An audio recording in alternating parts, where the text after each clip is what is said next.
Hey everyone, what's going on? I've got a new Baldur's Gate 3 weapon guide here. I am showing how to obtain a rare two-handed sword that is associated with the side quest Hunt the Devil. Now to stay up to date on the different tips and tricks associated with Baldur's Gate 3, hit the subscribe button, click the bell next to it, and you won't miss anything in the future. Let's get to it. Alright, so like I said, this has to do with the Hunt the Devil side quest. So some spoilers will follow. Nothing real major though.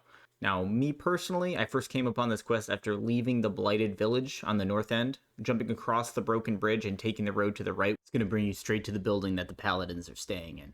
At that point, they enlisted my help to hunt a one-horned devil who has killed numerous people. The lead Paladin, Anders, offered me his sword for her head. Personally, I don't like burning bridges right out of the gate. I like to get a bigger picture before passing a point of no return. So I set off to find this devil. Your map will mark the location pretty effectively. You will find her wounded on the other side of a stream. She will threaten you when you get close. One more step and I'll put a bolt through your eye! Noticeably, she also has 2 horns, so that will be something to be adjusted in the future, I can assume. During your conversation with her, I got the feeling she will be a recruitable companion at some point as well. Gut feeling tells me she's probably a hunter. She claims that the Paladins are actually hunting her to return her to a slave life, fighting a battle she had no interest in participating in. Now, full disclosure, I have no idea who's telling the truth. It's completely possible she did kill a ton of people. I just met her, I have no idea. But I don't honestly think that she did. And what interests me more is a challenge.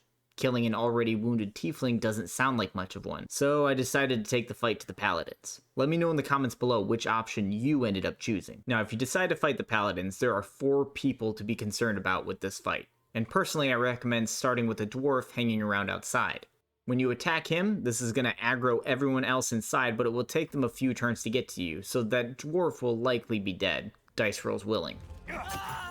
After this, I focused on the choke point of the door leading out. I probably should have waited to grease the exit until both enemies were near each other, but either way, it works.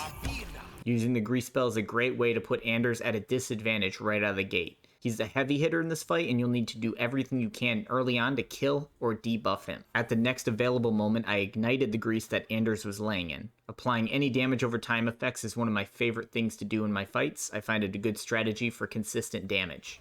Also, having a character or 2 in that little walkway is a good idea because even though it's barely any height, it still provides an advantage. And height advantages in Baldur's Gate 3 are a bit overpowered in my opinion. But beyond that, the battle is pretty standard. Make sure to keep up any buffs like Bless and maintain your health and you should be golden. Once all enemies are defeated, make sure to check all the opponents. You will get some pretty good stuff. The big prize, however, is on Anders. A 2-handed behemoth of a sword called the Sword of Justice.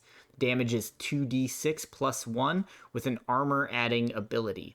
A really awesome sword. I personally am using it on Lizelle, but honestly anyone with the ability to carry this monster should do just fine.